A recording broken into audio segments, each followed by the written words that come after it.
months. 3 a.m. squirrel video needed. You make a good point. I'm learning an awful lot about YouTube, by the way. I am literally learning a crap load about YouTube. It's kind of funny. This morning I was watching one of my idols on YouTube. I really was. And I don't even know if I want to embarrass the dude, like being associated even. But I was watching somebody today. ASMR videos are odd. You know, I really started to dive into some of them. Do you know that some ASR, those videos, some of them are like people slurping coffee, right? Not only do I not want to hear someone slurp coffee, I want to hurt everybody in North America that's slurping coffee today. Does that make me a bad person? Johnny, does that make me a bad person? Do you hear that? That's Johnny Scoville, and he's the nice brother. He said, if I can hear you eating what? I'm imagining your death. Probably at his own hand. Right? Now imagine if you had to live with somebody in a box, like a walk-in closet with a turlet and a set of bunk beds, right? And a desk, little stools squeeze out from the wall. Not particularly good. You know, not particularly good sized. But as it turns out, you get in a lockdown unit and you live with that guy. And I remember so many times that the first meal comes in and somebody goes, and you just go, oh no, I'm eating 3 meals a day with this cat for the next year. You start doing the math in your head. You're like, you know what? Not really a mathematician, but 365 times 3, got to be over 1,000. And I am not happy at the prospect of hearing this cat slurp 1,000 meals this year. So at that point, I usually had, hey, Canadian, good to see you. The Canadian cat. At that point, I'm usually ready to have the conversation where I go, man, I'm not trying to be a insert your favorite, word I won't use on the lifeboat here. But I'm not trying to be that dude. But I want to tell you something. I'm going to hook you up right now. Mom and dad might not have, I don't know, state raised. A lot of reasons that this could have gone wrong. But you got to take my word for the fact that there is no woman out there that ever met a guy that said, he is so cool, but he chews with his mouth closed. You know what I mean? I can't hear it. I can't see what he's eating. And it's just ruining this for me. I mean, he's such a great guy. But, I mean, I really want to see what he's eating. Sling Blade, good to see you. A long time no see. You understand what I'm saying? No one's ever said that. That's a phrase that's never been uttered. I just wish he made more noise when he ate. So I would say to people, man, like I can see your food, bro. It's not going to happen. It's too small a room for me to listen to you eat. And more often than not, you could actually kind of help somebody out in that process. I know it sounds terrible, but you realize what a cell is? It's about 50 square feet. I'm not even playing. I love it when people are like, well, I was looking at apartments. They're so small, though. Like this one's 780 square feet. Like I couldn't live in a, bro, 50 feet, right? 50 square feet with a dude and a bunk bed and a toilet and a desk. That's share. Yeah. I don't want to hear anybody eat. Might make me a bad person. However, so I'm not going to be doing a lot of eating on these videos. However, there has been an awful lot of talk concerning me maybe doing some reading, and I'm doing it. Like the scripts are being cranked out. I'm doing a couple of different kinds of these videos. I'm pretty excited about it, to tell you the truth. And I've been messing with people who are friends of mine all day long. For about 2 days now. I really have a hard time not leaving silly messages in my in my ASMR. No, this is hard because I don't want to sound silly doing this, right? But when somebody goes, oh man, your voice is relaxing, the first thing you think is I should probably change my voice, right? But then I talk to people and they're like, no, you're changing up. You need to sound like you sound right now. Like this is the voice you want to hear the story in. You don't want me trying to sound different. You want me to sound like this.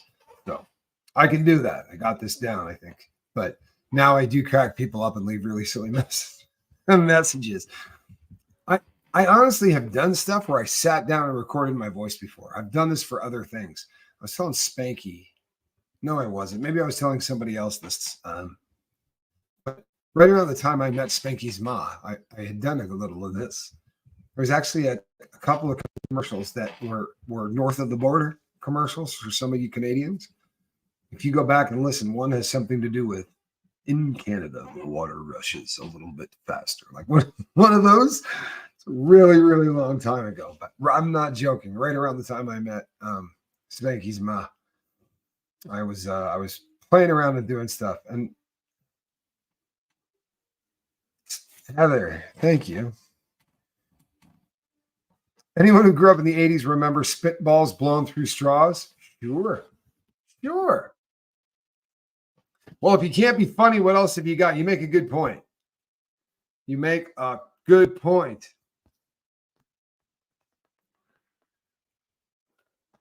You know what?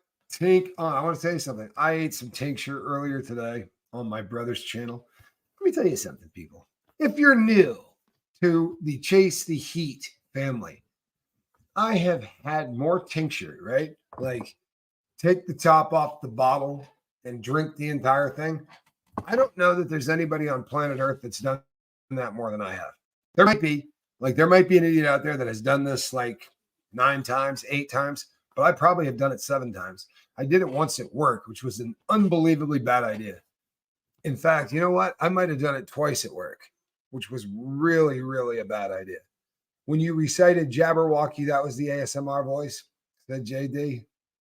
Now I'm not remembering how I did it, but this is what everybody has been telling me is that I really don't need to change a darn thing, that what it really comes down to is all of this. There can't be any background noise. That's where we're running into some issues. But we're already got it figured out. I'm probably not going to do it here. I'm probably actually going to do this in a recording studio, which means probably doing a lot of it because you don't go in and do 8 hours of this. And the idea is we're going to put up at least 8 hours of this, right? And we'd like to get Johnny to do 8 hours, and Spanx Calhoun's doing 8 hours, or we're going to make him sleep outside and we're not going to feed him anything. The greatest part about getting your kid away from everybody else, you know what I mean? Like separate him from the other part of the family, get him off here. It's like cult style, you know what I'm saying? I'm sorry, but there's this wicked, awesome group out of California that have been doing it forever. What you want to do is make sure that he can't talk to anybody else in the family. Separate him away, get him away from there, right? Make him sign a contract. I just want one for like 3 months. No billion a year. I just want him to get real busy for the next 3 months. Yes, I blew many a spitball through straw. Another thing that you could do back in the 80s is you would tear half of the back of the straw off, the little paper piece, and then you could dip the front into your water or anything. And then when you blew the little sleeve off, it stuck to whatever it hit. I was also a pretty big fan of that back in the day. Yes, isolation is key, says Shannon Smith. Isolation really is key. I'll tell you what, which is funny, right? Because we have been talking about connection for a really long time. What about Wonder Bread spitballs? Okay, since it's Friday night, let's entertain the spitball thing. I want to say something. Canadian Cat. Do people get sober here? Not unless they really want to, right? Not unless they really want to, bro. This is usually what happens. What usually happens is this. Unlike everybody else, well, we kind of do something here that is like this.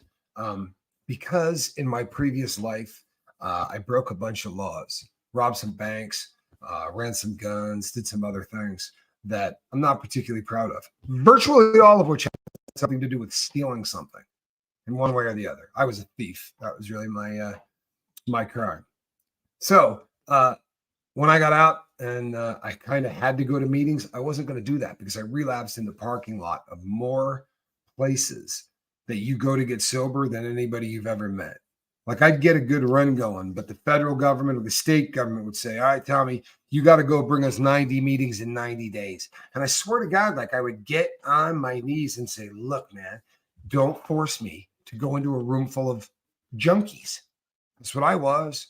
Track marked up, right? 7 grams a day. Don't put me in a room full of people who the second I walk in are going to make eye contact with me and be like, "What's up, dog?"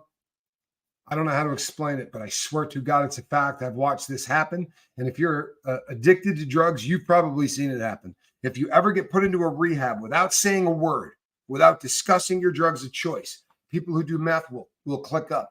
People who do heroin will click up. Drinkers will click up. Everybody, honestly, even if you say, do not discuss what your drug of choice is. We were in prison. They were like, don't talk about your crime. Don't talk about your drug of choice. But we got free coffee. We got donuts. And they gave us about 30 minutes, 40 minutes to just walk around and talk.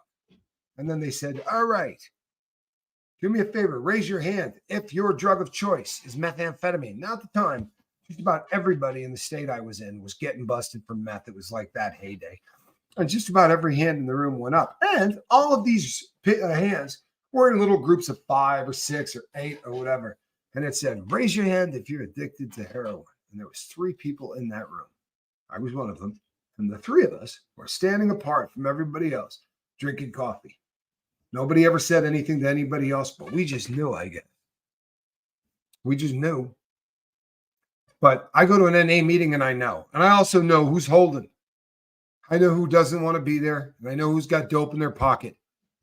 So I started doing this instead. And I thought if 6 people could show up, right? Then I could say, I go to a meeting every single day, man. I go to a meeting every single day. And literally the federal government said, that's not going to work for meetings. And I, no BS, said that you can take me back to prison. Straight up. Because tell you what, I've been sober 5 years and I've never made it 5 years. I've never made it even close to 5 years, right? This is world record stuff for me by a long stretch. So you can bring me back to prison because all they can do is hold me for another 2 years, right? And that's going to kill my paper, the probation I would have to do on the street. And I looked at my probation officer and said, you may not believe this, but I'd rather be sober and incarcerated than out here on heroin. So I'm not going to those meetings. So do what you do. And that's how it went down. I crap you not. I stuck my hands behind my back and said, get out your handcuffs because I'm not going to attend one of those meetings. And this was a guy that didn't like me. I've talked about this on the boat many, many times. The first thing this guy said to me was, hey, just looked at your file. You're a real effing piece of you-know-what, aren't you? And I said, well, if all I had to go on was that file that you were reading in front of you, I might say the same thing. I might. So, I mean, I did everything. That I could possibly do to try to get this cat to just listen to me. And I think he went, hey, you know what? Go ahead. Because he didn't believe that I was going to do 2 meetings, right, in a week, much less I was going to do 2 or 3 meetings a day. And that, years later, I'd still be doing that. I don't think anybody saw that coming, including myself. Now, I don't mean that. I don't know. I didn't see this happening. It wasn't a hustle. I just did not want to go. And then what I figured out since then is there's a bunch of people who have said to me, I like the ability to come into your comment section and say things like, I'm hurting, right? Because I can't see you, cat. I don't know. I mean, it says Canadian, but for all I know, you could be in England, right? The name means nothing. You guys can crank those out. That's kind of nice, right? It's anonymous in a way, right? Except we're not telling you that you have to be anonymous. We don't put it in the name. Because you put it in the name, and what are you doing? I would like to remain anonymous in this. Sources who wish to remain anonymous have said Tommy Scoville is a scumbag, right? Well, pop out in public then. I don't want to hear sources that want to remain anonymous. I don't know who you are, right? And I'll be honest with you. The first time I heard Narcotics Anonymous or Alcoholics Anonymous, I thought to myself, okay, there's something really wrong with whatever you're doing, right? Don't want anybody to know about it. Listen, we won't let anybody know your names, right? Because, you're weak. Haven't been able to control that drinking, right? You're weak. But we'll do it in the back of a church. No one's going to know what you're doing here, right? So when you pull in, they may not know you're going to a meeting. Of course, it is a Wednesday. And boy, you start having thoughts like that, don't you? Man, People are going to see this car in the parking lot and it says Rocco 1 on the license plate. It's like the whole world's going to know, right, that I'm in here. How you doing?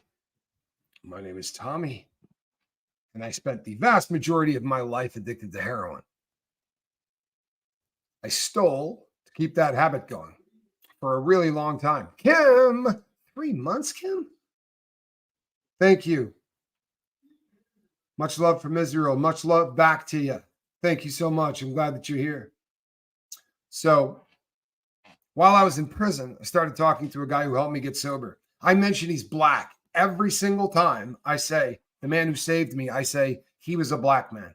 I had someone say to me, why do you say that? I say, because it is a massive part of the story. It shouldn't be, right? We should live in a world where that doesn't make a bit of difference. Alan Ballantyne, thank you, my brother, for your generosity of spirit and your generosity in every other way. My best friend. Right there, man. Really is. That's my best friend. He's on his way, people. And by the way, he'll be on the cruise. So get your tickets. Okay.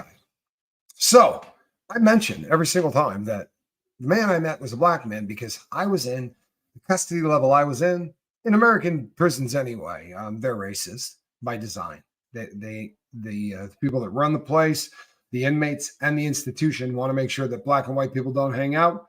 They would like to create as much division as they possibly can, even within, say, the Mexican races, divide north-south, like get everybody so that they're all at each other's throats. Because if we're all doing this, then we're not all trying to reform the system or find out why it's cool that they lock us up and that we get on our knees and beg to work 18-cent an hour jobs just so we can have some way to get out of the cell that we're in, right?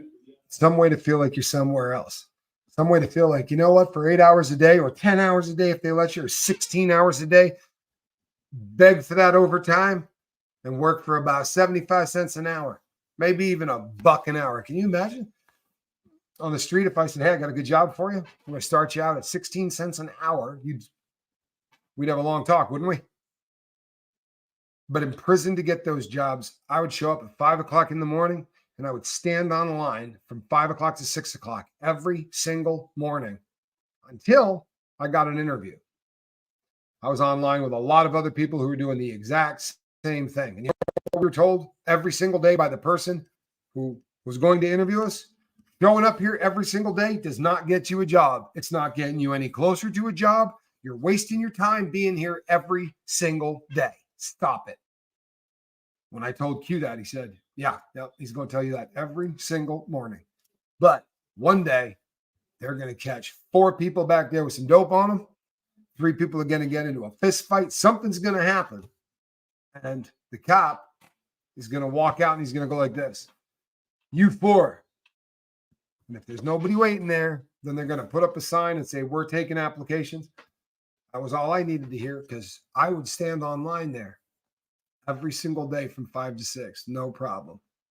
No problem. Because I wanted that job. I begged.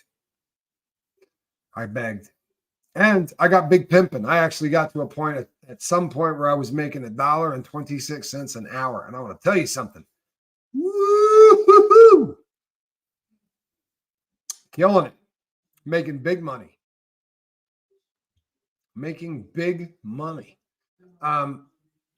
So what about codependence? Okay, codependence is just another addiction. Let me tell you something. There's a reason we call this a lifeboat, right? You know why? Because the love boat was taken. Cool, right? No. It was called the Tommy Scoville Show. Why? Because I didn't want people harassing my children, right? I wasn't born with that name. But I called it the Tommy Scoville Show because that's what I was calling myself. We eat really hot foods and burn ourselves. And it's part of what we do. My brother's wicked famous for it. But I didn't want that name. And I said to everybody, you guys can name the channel. And they picked the Lifeboat. And the reason they did is because this. I don't care if you're snorting cocaine, right? I don't care if you're shooting the heroin. I don't care what you're doing with meth, right? Because you can get it in your body any way you want. I don't care if you're smoking weed, getting loaded. I don't care what you're doing. Those are drugs, right? I don't care if you're stealing. I don't care if you're lying. I don't care if you're doing any of those things that are symptoms, right? Just like heroin's a symptom, just like cocaine's a symptom, just like eating to make yourself feel better is a symptom. Or starving yourself is a symptom. Can't say that word today. Self-harm. There are people who cut themselves, and they do so because it's going to relieve something inside that the needle used to do for me. Okay? And the straw used to do for the next person. So guess what? It doesn't matter what puts you in this boat. And you say, well, I don't know. It's a little bit different. You know what? We work with gamblers every single day. They don't have a drug problem, but they are no different. If I got them in a room and I said, we're going to talk, you're not allowed to say what you were hustling the money for. You're not allowed to say what it is that brought the high. You wouldn't tell the difference between them and anybody else. And I've come to realize that, guess what? It doesn't even matter if it's got anything to do with drugs. I learned a bunch of crazy crap, especially since I'd say the last 9 months. I learned more about all of this. I really believed more than anything that I had ever learned, right? I don't know how to help my codependent sister. She's been so abused, but won't go. Well, this is the ultimate, isn't it? Here's the question, right? For all of us. And we can take this back to, right? We can take this back to philosophy. We can take this back to religion. We can take this back to anything you want. But what it comes down to is this. Virtually every single one of us has free will. And sadly, that free will can be hijacked. It can be hijacked by religions. It can be hijacked by cults, right? They can take you in the wrong direction. It can be hijacked by drugs. But when you start to lose that free will, I didn't have it. I promise you I didn't. Or I'm the worst piece of crap on planet Earth. You can make that choice. There's no way. It's one or the other, right? Because the things that I did, when you look at from a distance, I was a horrific person, right? I was a horrific person. And my habit was legendary. I did a ton of dope, and I did it for decades, and nothing got in the way of that. Sadly, not God, not family, right? Not being a dad or a friend or any of those things, or a job. I made a ton of money until I didn't. And then I started stealing. So some sobriety takes place here. Here's some things that don't, right? Nobody's going to give anybody crap here about who they pray to, who they don't pray to, how they pray, or why they pray. That's never going to happen, right? We have freedom of religion here, and we have freedom from religion here. So you do not have to believe in anything. The first time you crap on somebody for believing in something, you're gone. The first time a believer craps on somebody for not believing in something, you're gone. Right? It's all cool to say I'm praying for you. But if somebody says, hey, I'm lighting a candle for you, or hey, you know what? I got this little spell I do. Hey, thanks. Okay. Thank you. Or I don't believe in any of that stuff, Tommy, but I'm thinking nice thoughts in your direction. I'll take it. Right? We symbolize that here by going like this. In case you've never seen that before. Right? I do that one. And I'll say, like, for instance, right now, right? That one right there. We have a friend on the boat named Steve Molesky. And Steve was a really important part of this boat. And the cat needs a new heart. We've all known this for a really long time. And if, sadly, he can get 3 good, deep breaths of air in, he's going to try to talk to somebody about helping them. Because that's who Steve is. So when I get calls and it's his wife, I have to say to him, tell Steve to shut up. I love him. Tell him to stop talking. Save his air. But those ones are for thoughts and prayers for Steve Molesky, because I love the guy. And he's struggling right now. He's gonna be here. He's gonna be back here. This is home for him. But he's struggling right now. I'll tell you, today was a bitch of a day. I'm just going to be really honest with you. It started out like a house of fire. It started out like a really good day. And cognitively, I haven't had a day this good in a pretty long time, right? I really kind of got my snap today, people. thought that was a pretty good one. But you know what? When I interview Spanx Calhoun, and I love it. I'm not complaining, but when I interview Spanx Calhoun, I drudge up stuff, right? And I find myself having to do some things sometimes that I just are amazing. I'm divorced. If you guys are divorced, raise your hand. There's a ton of you. If I said, I want you to defend your ex right now, right? Sometimes you'd go, I don't think I want to defend my ex. If it's okay with you, I don't want to do that. I'd rather hold my ex's head underwater for a while. I'm kidding, but only slightly, but only slightly. But today when I heard Spanky talking, and he's not hacking on his mom, he loves his mom more than anybody in the world. But hearing that, I was there, right? And I felt myself having to say, hey, let me step in on your mom, because she's a pretty good mother. I walked away from that feeling really good about that. I really did. No joke. But when emotions come up from the past, hey, I wasn't dad of the year. And I have come to grips with that. When you go away, here's the thing too. Let's say I was dad of the year, because I'll BS aside, there are some people that might tell you I was. I'm not being funny. But I really was super dad for a long time. I spent a lot of time with my kid. I just dug it, right? Having Spanky was like having the ultimate toy. I'm sorry, it really was. He wasn't like other kids, right?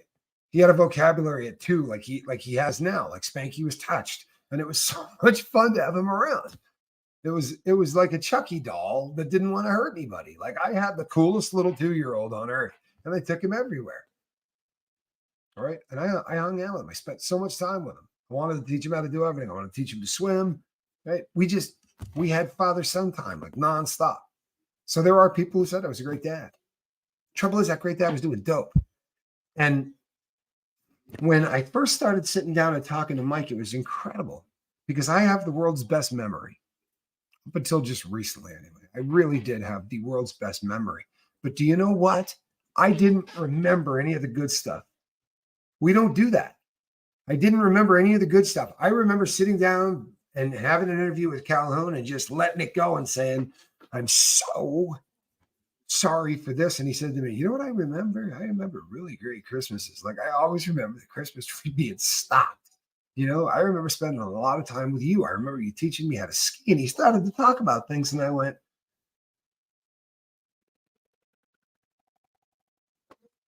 we as parents start to believe that the crappy stuff that we did is the only stuff that our kids remember. And guess what? This jumps the curb. This is not just parenthood, right? We do this in life. There's somebody I'm talking to. I'm not talking to them. I'm lying. I don't talk to people. I'm leaving messages for this person, right? Little 2-minute jobbers, because that happens to be the platform that we're going back and forth on. So I'm leaving 2-minute messages for this person. And then this person is leaving 2-minute messages back. And sometimes that's annoying as hell. And you go, boy, Tommy could leave me 4 2-minute messages. Could he not pick up the phone and talk to me? Right? That would have saved a hell of a lot of time, wouldn't it? No, it wouldn't. It wouldn't. And there's a method to the madness, believe it or not, people. There really is. There's a method to the madness. I start leaving messages for people. I do this all the time. And we begin to talk. And the first 4 messages that the people leave, their voices sound like someone's got a tremolo bar on a guitar while they're using it, because somehow people quit watching television and YouTube became like more than just this place where you go to fart around. Like this has become entertainment for some. It's become connection for others. It's become a really big deal. And sometimes, believe it or not, people kind of freak out that they're talking to the host. Reese saw it. I promise you, probably for the first time ever, she was like, wow, that's kind of odd, because there are people who are, for lack of a better word, I get it a lot with because everybody knows my brother, right? We remember the crap that we've done, and we don't remember any of the good stuff. It's amazing. It really is. But we are awesome at stripping away everything. And then we throw the baby out with the bathwater, because I did this number and I got really good at it. And you know what? People do it. Somebody just the other day said, in a problem, in a small one, You're right. I'm sorry. This sucks. I'm running. I'm leaving the boat. I'm not going to talk. Get your butt back here. Shut up. I don't want to hear this. You're not getting away with it that easy. Get back here. Sit your butt down and let's work on what's wrong with you. Because we do this, right? Boy, if I can just lump this all into one ball, get it into a little round number, I can throw that out, toss out all of that, right? So let's see. 12 years as a dad, raising the kid pretty much every day. Let's just get rid of all of that and I'll throw it all out. And it was amazing because I started to realize that, boy, there was so much good time in there. There really are amazing memories because I did spend the vast majority of that time doing everything within my power to make sure that no one on planet Earth saw me doing drugs. Now, make me a good person? Absolutely not. Did it mean that my 4-year-old didn't realize dad was a junkie? No, he didn't have any idea on earth. Never had a clue. Neither did my 5 or 6-year-old or my 7-year-old or my 8-year-old. But in my head, I couldn't allow that. I couldn't. In my head, if I allowed myself that much wiggle room. So wait a sec. I was a good dad on smack. Is that what you're saying? So I could do this. Let me get this straight. I could be a good dad and do heroin at the same time, right? Because that's what my head goes to, right? He didn't know. Nobody knew, right? It's so easy, people. It's so easy. Why do you run to a channel and say, hey, I want you guys to know I relapsed? I took Valium, which I take sometimes because currently I have TMI. And sometimes Valium is literally the only thing in the world that's going to shut down the brain and let me do what needs to be done. Now, if I were to some chance grab a beer and intentionally drink it on top of that Valium, I'm not doing it because I was thirsty and I happened to take a Valium. It's because I know what a beer is going to do to a Valium. And it went from a prescription to a buzz quickly. Now, I'm not going out on the town. And truthfully, it's going to kick it in a lot faster. I'm going to fall asleep. It wasn't like, but the point is, I did it to escape something. Was it a big deal? No. The one pill, the one beer, not a big deal. Didn't do it the next day, not a big deal. But I did it because I had a crappy day. And instead of sitting down and journaling and dealing with it, and there were 2 people I was a little bummed out at, and instead of just letting them know why I was a little upset and maybe communicating with them, that was easier. But here's the deal. I don't have to tell any of you because you didn't see it, right? You didn't see it. You didn't see it. Anybody see me take that? Raise your hand, right? Who saw Captain Tommy? So I don't have to tell you. I could lie. It's just an omission lie, right? Because I'm not lying. I'm not saying, hey, I didn't do anything yesterday, but I am saying I haven't done anything in 8 years. And you know what? Hey, my drug of choice is heroin. You don't think a justifier, and that's what liars are the best at, right? You don't think a justifier and a pro can justify that one? I didn't relapse. I didn't do nothing. See me stick a needle in my arm? Huh? Was it an opiate?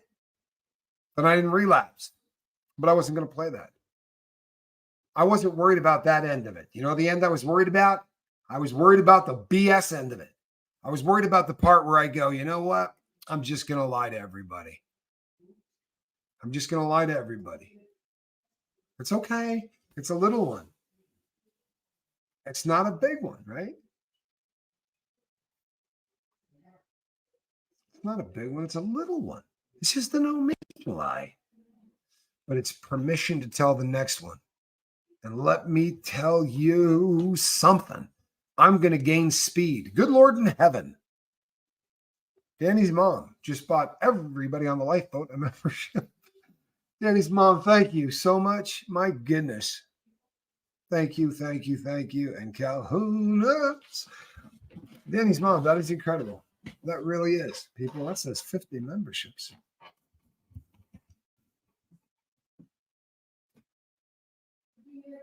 Thank you. That is amazing. Lying is exhausting and debilitating. Tommy, I'm glad you're not lying. Well, I'll tell you something. It kind of made me a dirtbag. It really did. And I'll tell you why. Because I came here before I talked to my kids. I came here before I talked to my family. I came here before I called my best friend. Well, that's a crappy thing to do.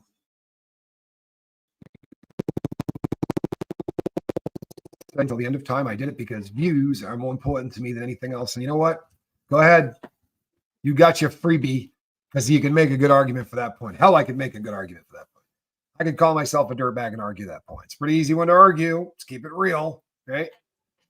I keep it real. That sounds like it. But the truth of the matter is, I know that if I give myself a little bit of leeway, like, you know what? They don't need to know now. I'm going to tell them.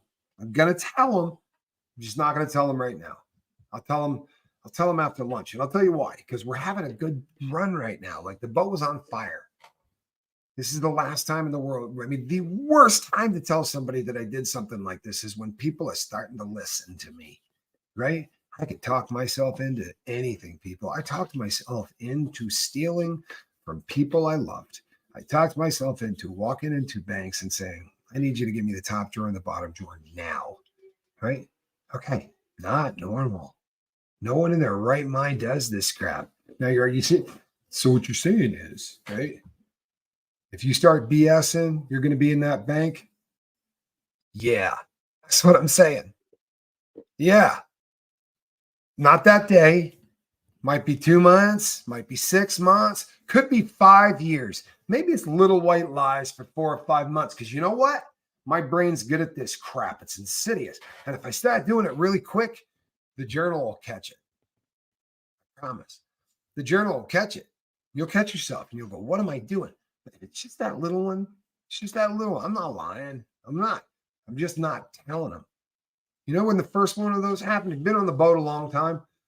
Somebody came in the comment section one day and started to go off about Suboxone, which I take every single day. Subutex, buprenorphine, and Subutex, right? Subutex is a drug that, I apologize. Subutex is the drug that somebody brought up. And they said, what's the difference between Subutex and Suboxone? And I said, Subutex does not have naloxone, right? Narcan, name brand, milked into it. And I started to explain the difference. I said, and I happen to take Suboxone. So if you take in Subutex, you can continue to get high on other things. And the meltdown began. We were a small channel, and the meltdown began. You're not sober. Enter your favorite whatever here, right? Guess what? That one? Yeah. Okay. I traded heroin for Suboxone. Oh, wow. That was a bad call. I was 5 years clean when I took Suboxone. I kicked old school, laying in a prison cell in a paper suit, which they were kind enough to give me bunches of because I was toiling them pretty fast. Suboxone is amazing, isn't it? Booyah. Tell you what, so are the injections. People are having a lot of success with those injections. People love to see it, love to see it. Now, tell you what, you want to lie to the people you care about? I will never judge you for it. I won't. It's not my job. I won't. Not my job. If, however, you lie to yourself, I'm going to call you on it. If I can see it, I'm calling you on it. Do you know why? Because somebody loved me enough to call me on mine. All of them. I'm going to mention that he was black. Not doing that because I'm a racist. I'm doing that because it's such a damn important part of the story. The guts it took for him to come up and try to help a white dude in the first place is epic. But to continue to do it for a couple of years,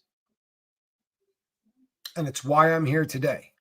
I'm not going to tell that story without mentioning that every single time. Somebody said to me, you don't need to mention that. Hell, I don't. You don't have a clue. Sorry, you don't have a clue. His people said, don't talk to that guy. My people said, don't talk to that guy. To the point where we get pulled away. Hey, you and I need to talk. And then I'd have to go into a room with a guy that would say, hey, you're making me look bad hanging with the...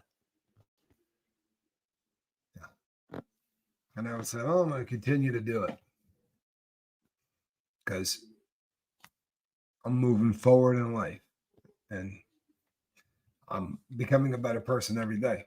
So tell you what you're going to do. If it's a discipline thing, send your boys in. This may come as a real shock to everybody in this room, but I've had my butt kicked. Right? I can't tell you how many times.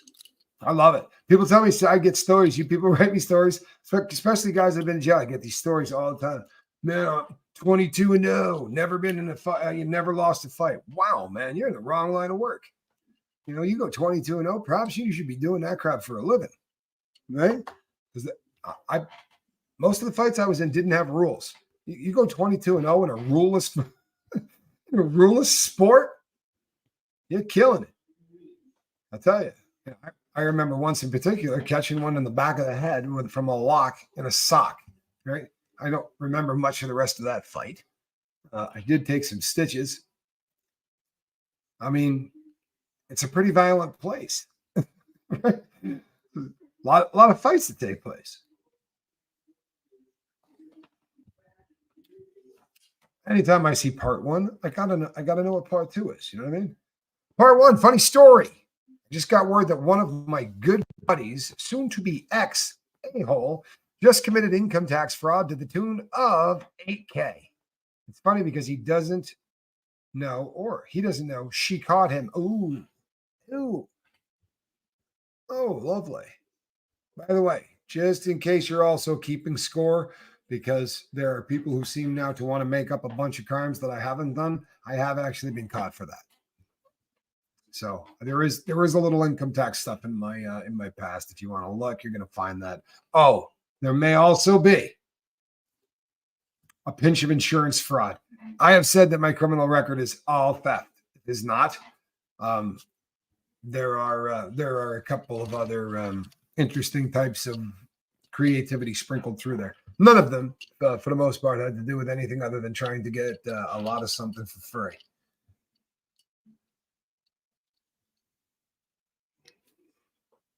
Okay, hold on.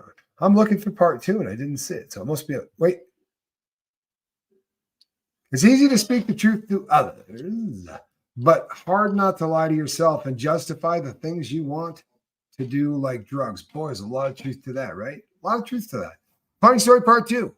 She's reported him to both local, state, and federal authorities. He's claimed his 14-year-old daughter on his income tax and forged my buddy's name on the form. Ouch.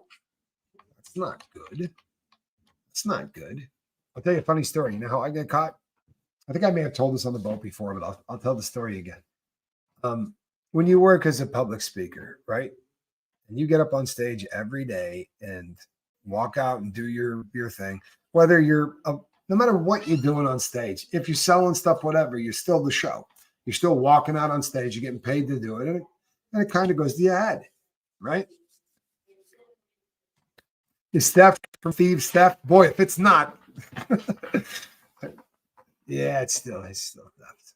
Sadly, I think it's still theft. It's a lot more fun when you're stealing from people that deserve it, but it's still theft. I promise. I tried justifying that one. Yeah, most of the people I worked for were thieves, so I did a lot of that. Oh, but you're still a thief. I promise. Is being really pregnant? Yeah. Can you unscrew a light bulb? God bless Tampa B. Yeah. So like a little bit pregnant, a little bit of a thief. Yeah. Okay, so there's no honor among thieves. There really isn't. You know what? I'm going to take that back. There's very little honor among thieves. I will tell you this. You could look up a gangster by the name of Joe Waverly, right? Joe Waverly. Go ahead and look that one up. His last name is Kakasi. It's going to look like a case or Kakasi. Everybody mispronounces it, right? The name is, and his first name isn't Joe, it's Joel. But as an Italian gentleman who was in that line of work at the top of the food chain, he was referred to as Joe Waverly, right? His real name is Joel Kakasi. And that was, there was honor among thieves with that cat. That was a dude that, no joke, took a pinch like you see in the movies, went in, told him to F off. He wasn't going to talk about anybody, wasn't going to tell anybody. He was that dude. He went away, he did his time, and then he walked out of prison, and he's going to die on the streets. That is a solid dude. There are still a few of them, right? There aren't very many of them. There really are. But Russ will tell you this. Once you get locked up and you get inside, if you steal something in a prison, right? If you steal something in a prison, I don't think you can imagine how bad it gets. It is considered, honestly, you are that white stuff that gets caught in the corner of your mouth, right? that gum that gets caught on the bottom of your feet, people that hurt children, right? Guys like DM and cell thieves all tend to fall and get treated the same way. It's bad form. But what Spanky's talking about is cell fighting. There's a great movie called Raising Arizona. And in that movie, there is a fight between three people, right? Inside two really John Goodman and is fighting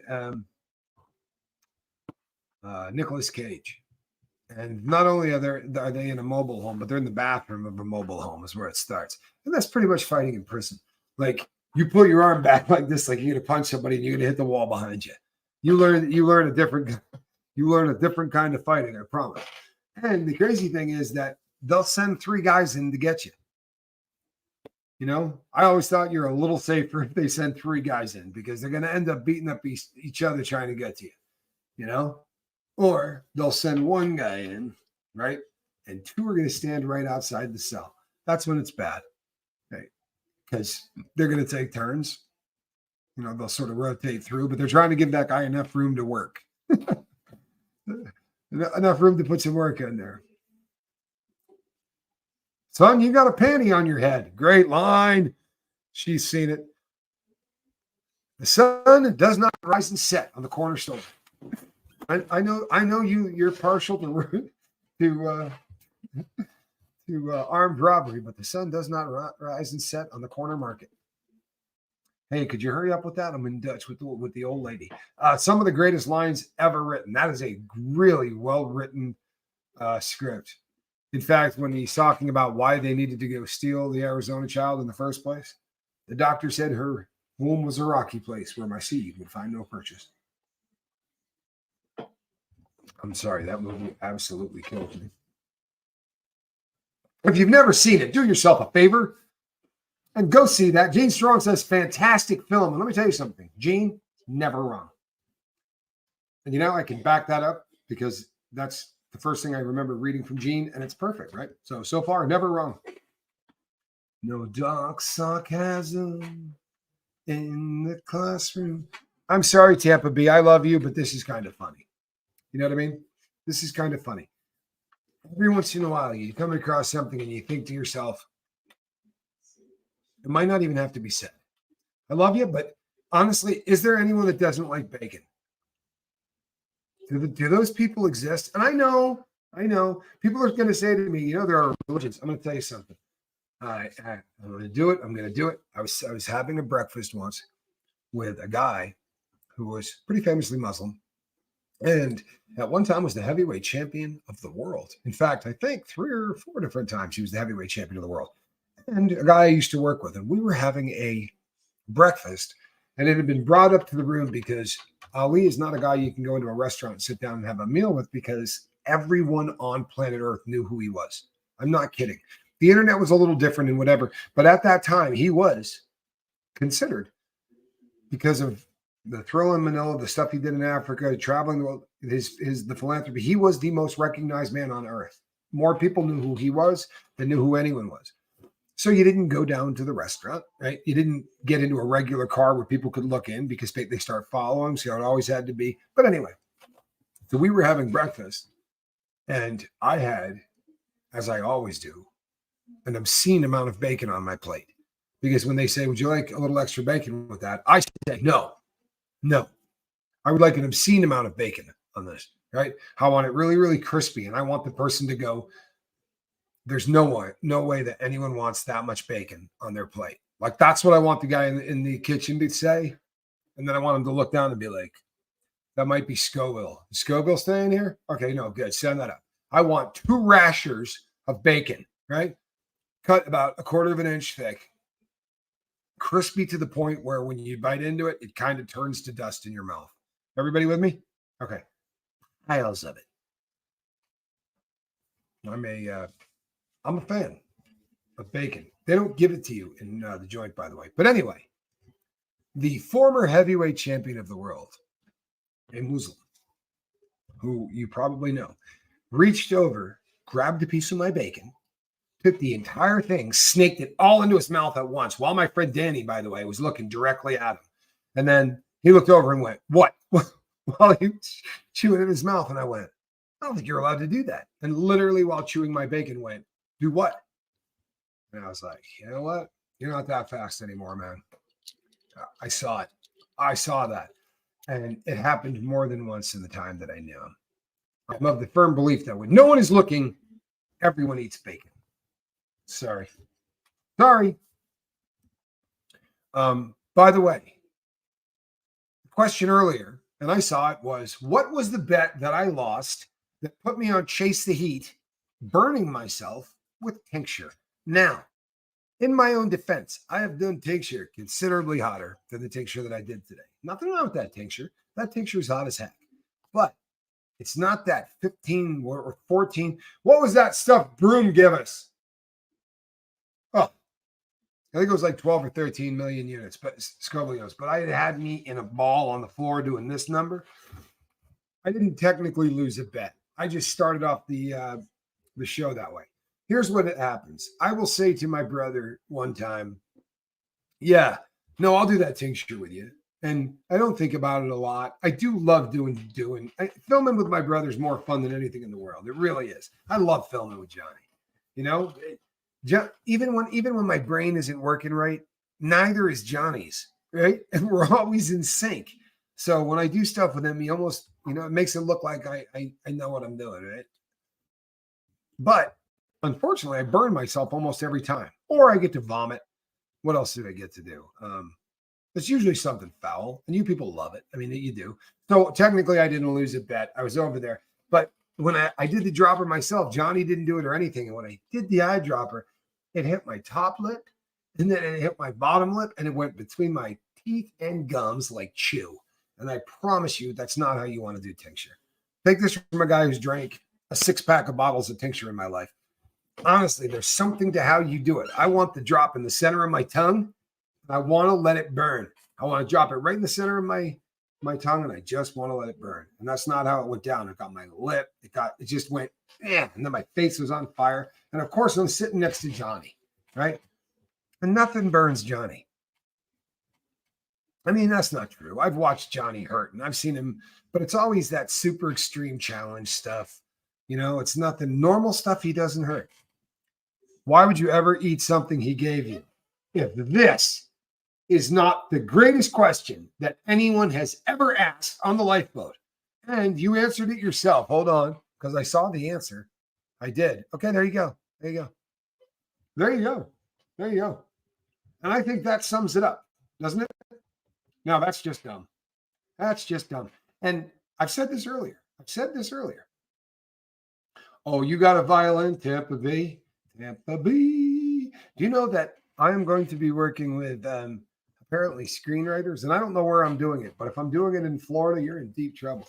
I have a feeling it's probably going to be in California. But if it were Florida, right, I'll be back there at some point. Keep getting tough. I'm bringing hot sauce next time I go to Florida. It's got something fix all your wagons. Yeah, I promise you. I'm going to show you what it's like being Johnny's brother. Everywhere I go, for real. It's never just, oh, you're Johnny Scoville's brother. You're telling me. No, it's always, I got something that will peel the skin off of the inside of your mouth and probably make it difficult to go to the bathroom for at least 3 days.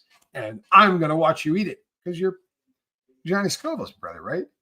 Obviously, you'd like to eat some fire with maybe a little raspberry flavor. Johnny's the only one that tastes the raspberry. You could smell it in that tincture, but how does it taste? Like fire. It tastes a lot like burning, Honestly, I like the burn afterwards.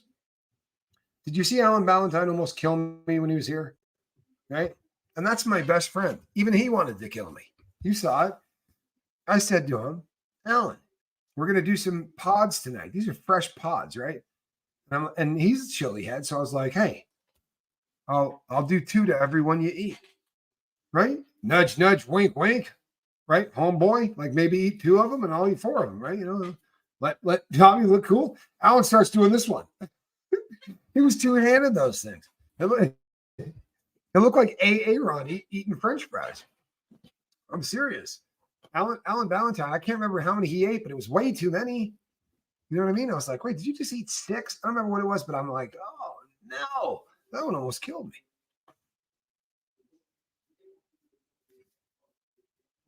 fry up some tomatoes in that bacon grease. I'm going to tell you something. The term bacon grease just makes me hungry. Am I a sick person? I'm pretty sure I could just eat bacon grease. That's foul, isn't it? It's pretty gross. Am I gross? It's gross.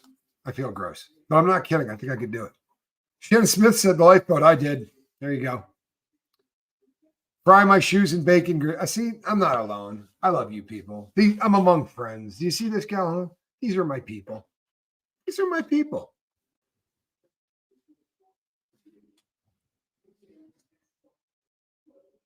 Hold on. Eggs cooked in bacon grease? Sure.